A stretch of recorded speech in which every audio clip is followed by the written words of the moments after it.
Welcome, it's Barbara, and this is part 2 of my altered book mini-series in which we are making an altered book junk journal step by step. In part 1, I took you along to my Goodwill to pick out the perfect book, which will be different for each of you depending on your tastes. For me, it was this little book here, and I wanted a blank beige cover if possible, and I wanted a smaller size to not be overwhelmed by this project. We have glued in pages, which makes it possible to tear them out randomly without having to worry about pages falling out anywhere. The next step will be to tear out pages and decide what kind of pockets will go where. So I made a prototype for this stage. I used this beautiful book, which I also found at my Goodwill quite a long time ago. And this is what it will look like once we're done with this next stage. So you see here, a lot of pages have been torn out, and I have marked my pages with paper clips so that I know which pocket will go where. So if we open this, it looks like this, and I've already also inked all around my pages, and these here you see will be my pockets. But I haven't glued anything in yet because I need to cover some parts with paper first, which will be more difficult if I glue the pockets together already. If you're looking for more altered book inspiration, please also check out playlists that I will link for you below from Joey Defee, from Tina Shabby Dabby Doodah, and also from Sharon from Mad Paper Crush. Every one of us is doing our own kind of thing with the altered books, but that way you get a nice variety of projects you can actually make with your altered books. And also, I will link another playlist below for you, which is mine for the altered book vintage bullet journal, which I use as my planner, which is actually this one. So I'm pretty close to getting done with this one. So maybe you want to check that out as well. So let's dive right into this. I will be leaving the first few pages in for stability. So this one is like the end paper. Then this one is glued to the end paper. So of course that's going to stay in. So that's 2, then 3, 4. I'd say these 4 are going to stay in any case. Now this can be the first page of my pocket. And by the way, one more thing. I watched a few tutorials before diving into this project and moving along with this one. And one of the channels I came across who is doing something very similar to what I'm going to be doing now, of course, is the lovely Gail Agostinelli. I will link her series down below as well. So this is kind of her style of going through the book and making pockets. And I believe she got it from Crafty Irene. And I checked her channel as well, and Crafty Irene doesn't seem to be posting since about 2 years, which is a huge shame because she was doing such a great job. So just so you know where this is coming from, I did not invent this, but I'm going to have a play at trying to do what Gail does mostly. So we have our 4 pages. This is the first page of whatever pocket we're going to decide this will be. And now I will tear out 8 pages. So I'm leaving this as the first page of our pocket, and I will now just tear out 8 single pages.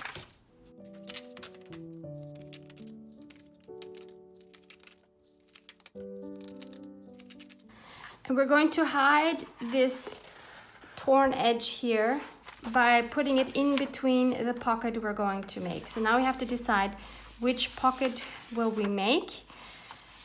And in this case, let's just start off with, let's start off with one that has the corner glued down. So I'm just folding the corner down here.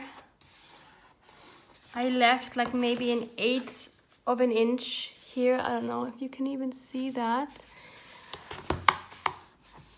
So this is going to be the first pocket.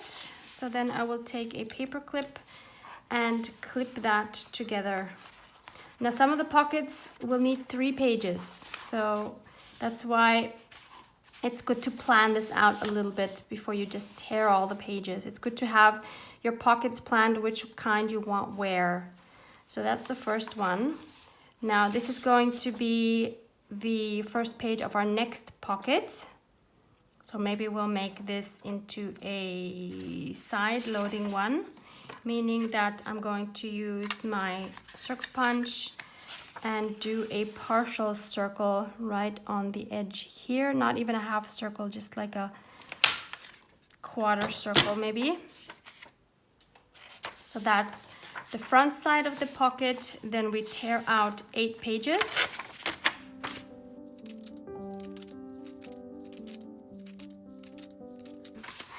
And I'm very lucky here because my pages tear out really nice and clean, and it leaves no edge here.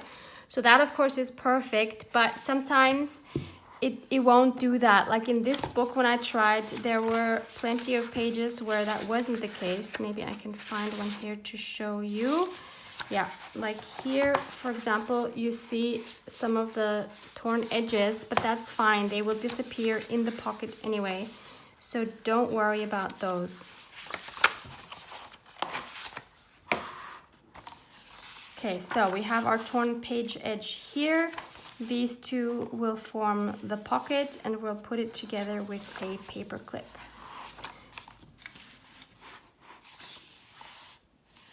Now let's do a page where we have 2 pockets facing each other. So we have one page, and that's going to be the back side of the pocket. Then again, we tear out 8.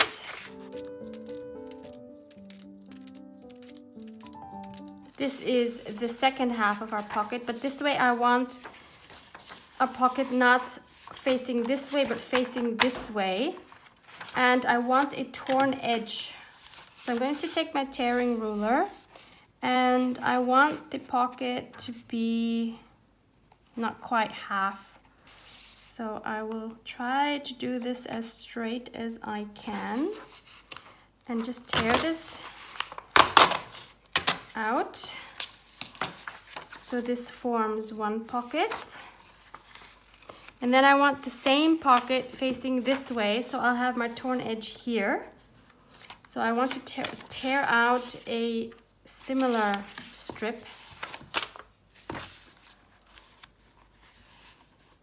So I'll just put it there so I know how big the strip was.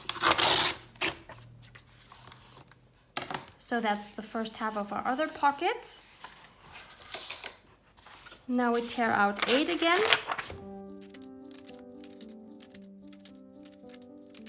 And this will be the back side of our pocket. So now we have these two facing each other. This is again going to be one side of our pocket. Maybe this time we do a top loading one. So we make the quarter circle on the top. Try to center that. That's the front side of the pocket. Again, we tear out 8.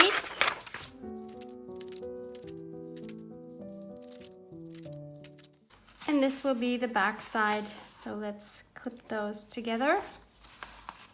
I think this is the perfect project if you don't enjoy making covers, or if you're intimidated by making your own cover, because here you have it all in one. So let's see how we are doing so far. We're about, I don't know, maybe 1/3 through the book. And of course we need the space here in between, because we're going to be adding some more pages and it's going to bulk up really quickly. So that's why it is so important to take out pages. Otherwise you are going to get a major gator mouth, which might look like this in the end. And we don't want that, or I don't want that anyway. Let's see. So this is the front side of the next pocket. what kind of pocket do we make? We could make another facing one, but this time with the corners. So this would be the back side. I tear out 8.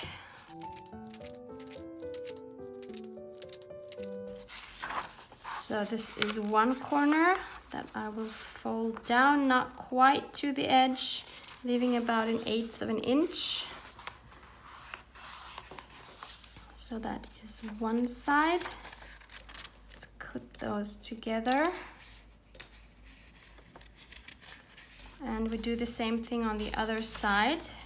So we don't want to tear these out because we don't want to see the tears here. So we fold at the same height so that they are as equal as possible.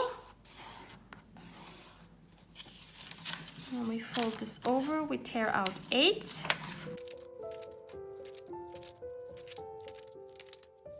And this will be the back side of the facing pocket. So we have these two now. Next, I want to make a page with two pockets in 2 tiers, but I want to have it on this side. So this will be the back page. Then I tear out 8. This one, I want to be the bigger tier, because we'll add another one. So I'm going to fold this in maybe about 1/3 of the page width, trying to make sure it is somewhat straight. I'll just clip these together. So that's the first part. Then again, we tear 8.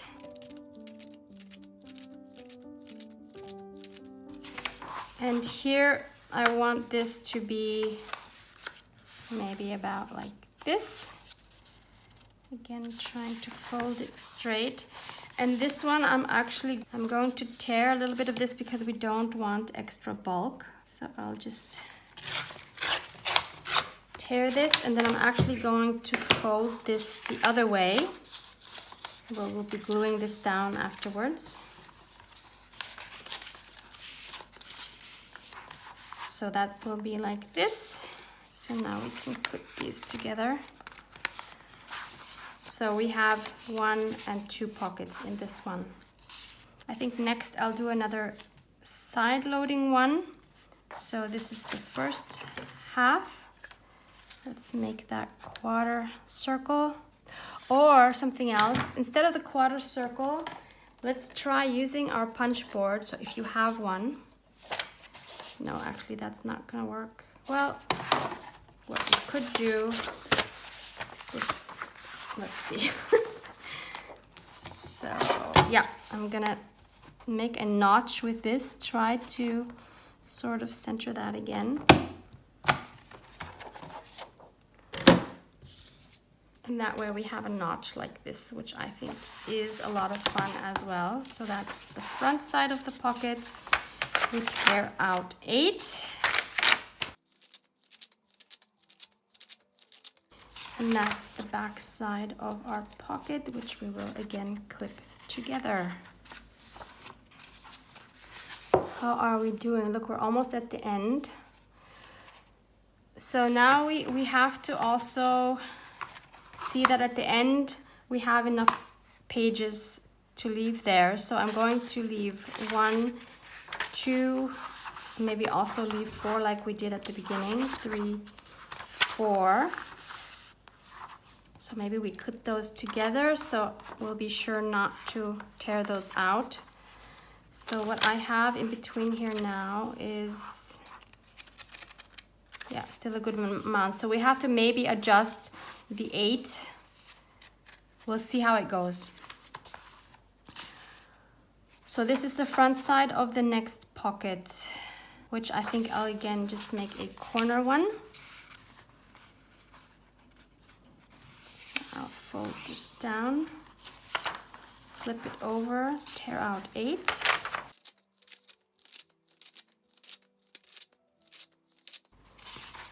This will be the back side. Clip those together. Now let's see how many pages do we still have left to play with.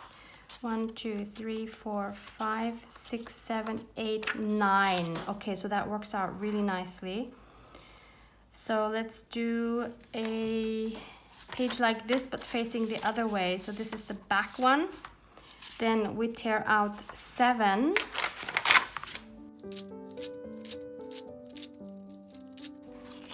And this is the other side of our pocket.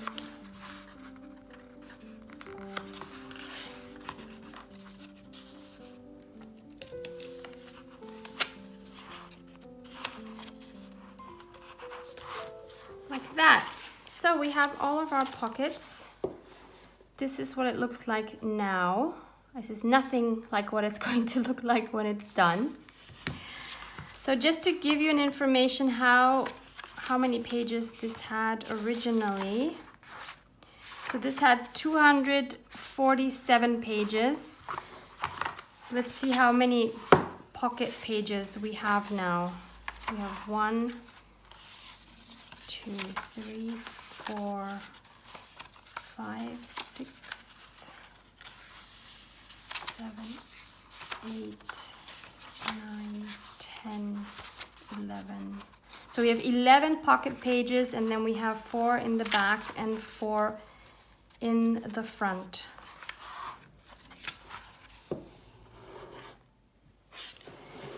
And this is how much we took out. Wow. It looks like they don't even fit in here. So that is a lot. So this will give us a lot of pages to play with to make ephemera as well. And maybe we'll actually add some of these in here to make more pockets. Who knows?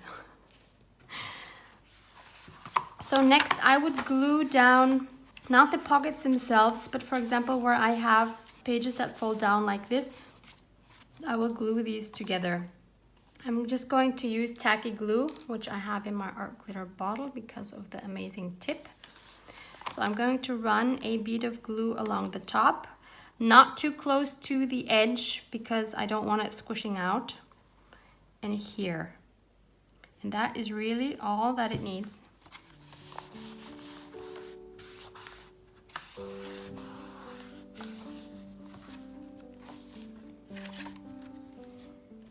Here I don't need to do anything for now.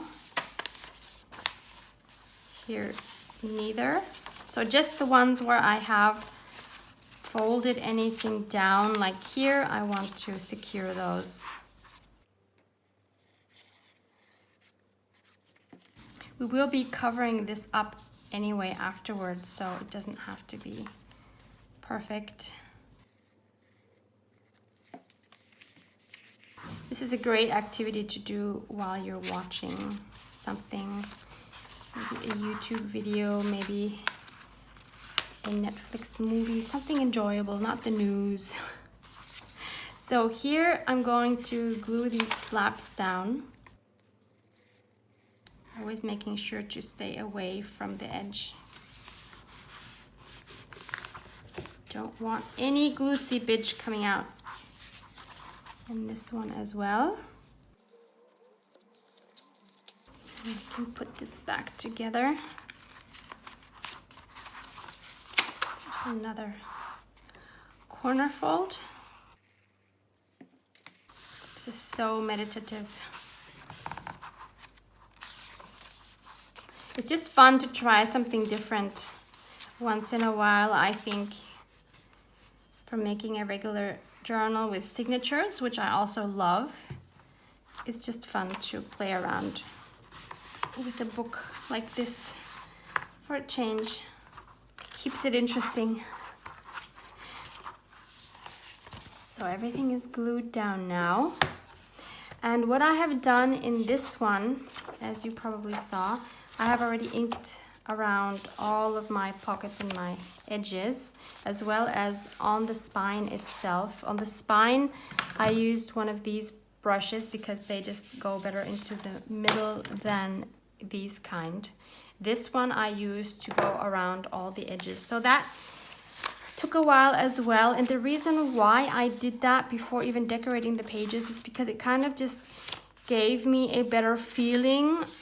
Like it instantly made this book look a lot more vintage, and it just kind of gives me a better feeling of what this book can look like in the end, and that just kind of helps me visualize what I want to do with a book like this. So that is optional. You can also do that. I mean, you don't have to ink them at all if that's not your thing, but if you like the vintage look, that is of course something that you will want to do. But you could do it as you go along. As we decorate each page, you could ink around it if you don't want to do it all in one. But again, this is a great activity to do while you're maybe watching something. I'm going to do it like I did in the other one. I'm just going to ink everything up now so that it's ready to go. And I thought maybe I will show you my inking process in case this is maybe new to you.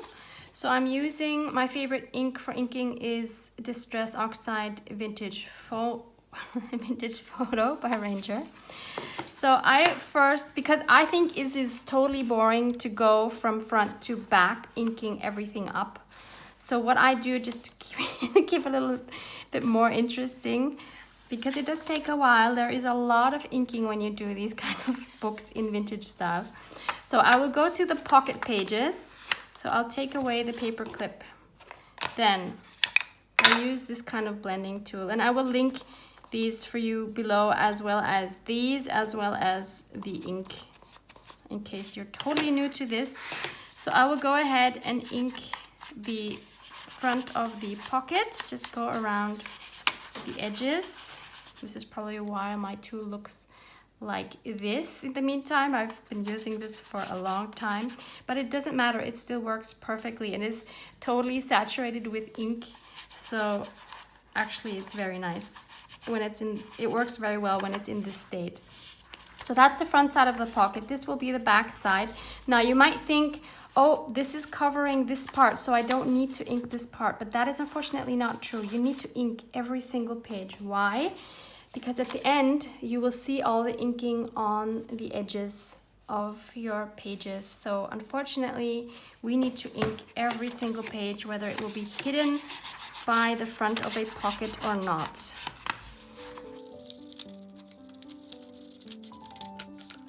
So this pocket is done. So now that looks like this. And I do the same thing for the other one. So I do that for all the pocket pages. So this one also, be sure to ink around all the edges of the other side. So once I've done all the pocket pages, then I will go back and ink up all the non-pocket pages. So for example, this here is a pocket page, but this here is the back side of a pocket. So I haven't inked that one yet. So I will go back and ink all of these. And then at the end, I will take this one here and I again use the vintage photo and I go right in the crease here of the spine and just rub that and get a nice vintage spine look like that. But as I said, you can also do this while you're putting in your decorations for the pages, but I'm just gonna do it now to get it done with. And I'll try to watch something nice on Netflix maybe. I hope you'll join me in this fun project. I hope you will manage to find a book that works for you and get it prepared to this stage to where we are now, so that we can continue in part 3, which is coming very soon, in which we will be starting to decorate these pages. So that's going to be the really exciting part. Thank you so much for hanging out with me. If you enjoyed this, please give it a like, subscribe if you haven't, if you want to see more. As you know, I love you guys. Mwah, mwah.